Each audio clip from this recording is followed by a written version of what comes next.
A rewarding life can be made by behavioral modification. It rescues one from unchecked behaviors, addiction to alleviate pain from a broken heart, a faded vision, a life in a rut, and sufferings. Life is fulfilling a purpose.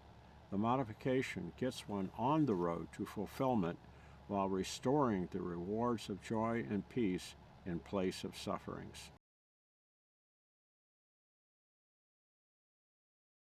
The chapters are responsibility for our behavior, exercising restraint, consequences of no restraint, hidden roots and planter, restoration of society, and invitation to join the restoration.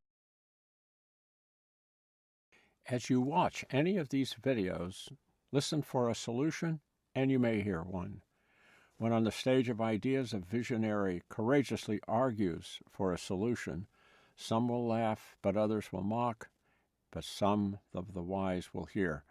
For problems are resolved with new ideas, not old ones.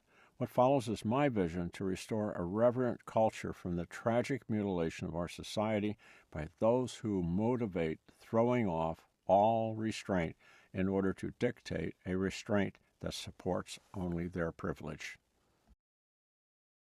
We like to think of ourselves as choosing our behavior, willing our actions, and having what we want. The reality is that we are born as a blank slate except for some basic neurological functions to keep us alive.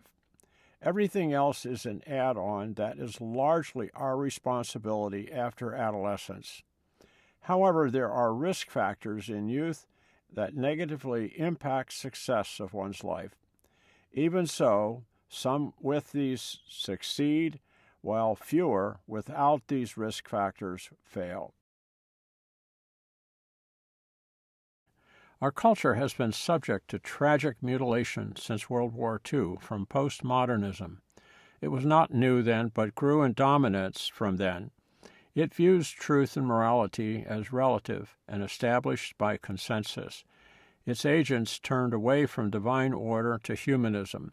Philosophy from the Age of Enlightenment and Karl Marx's theory of communism, as in the USSR, aided its cancerous growth. The collapse of the USSR in 1991 did not halt its momentum. It had secretly infected education, politics, and industry for totalitarian control. The adage, when one does not voluntarily exercise restraint, another will dictate his restraint, is the principle for destroying our Constitution and our liberty. The agents want to replace them with totalitarian restraint that supports their privilege. We see the consequences today in voluntary death statistics. These are neither accident, disease, nor old age. They are from suicide, 49,000, murder, 26,000, abortion, 620,000, overdose, 110,000. The total of these voluntary deaths hit a new record of 805,000. The most dangerous place during this time was the mother's womb. Sam Hessa, which is Substance Abuse and Mental Health Services Administration, reported that the use of illicit substances is over 55 million. The death is now our banner in place of love and peace. It has the smell of bale from antiquity. This table points to one of the horrible effects from the mutilation of our culture, that is, the throwing off of all restraint for morality, identity, purpose, and so forth. It shows the medical remedies for spiritual sickness have had the incongruous effect of increasing the death rate. Fentanyl was introduced in 1962. It was a miracle pain reliever and was not thought to be very addictive.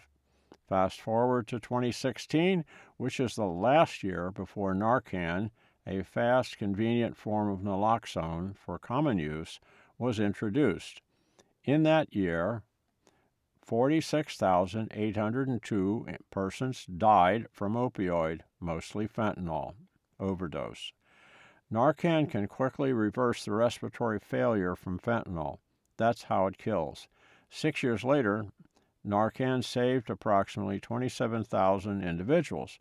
However, 79,770 died with Narcan widely available and often free. That is a 70% increase in deaths over 6 years.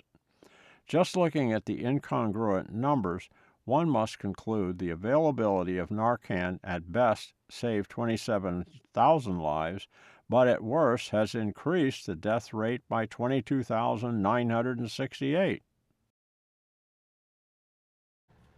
The results from the 2022 National Survey on Drug Use and Health is shown on this chart from the Substance Abuse and Mental Health Services Administration, also known as SAMHSA.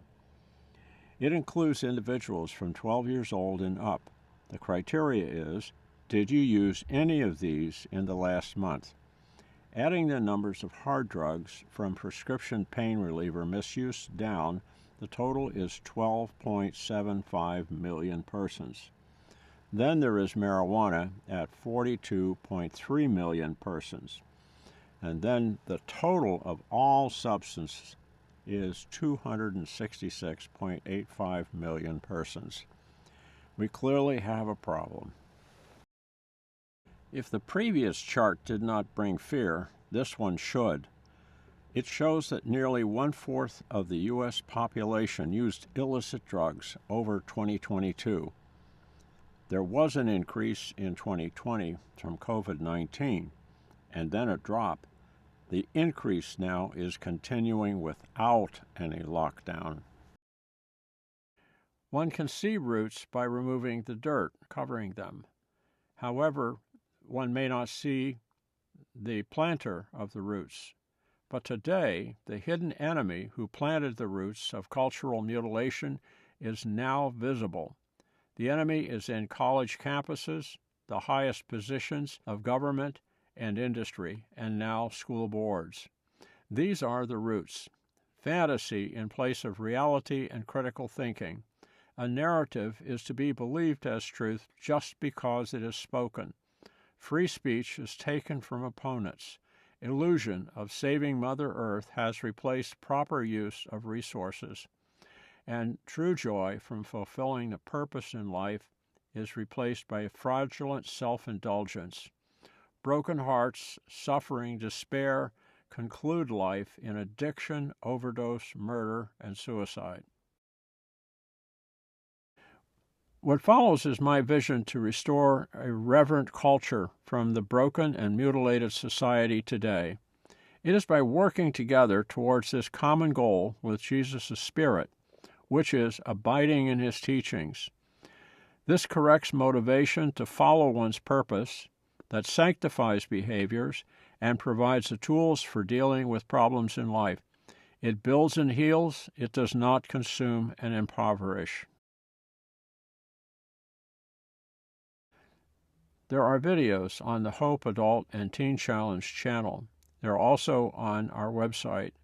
These deal with the history of addiction, that is inebriation, addiction itself, and more. I will be publishing details on the concepts presented in this video. A few are the 3 motivations, 6 behaviors for meeting needs or used as an addiction, virtuous and corrupt use of the 7 gifts, formation of notions about life, emotions as communications and power, and more.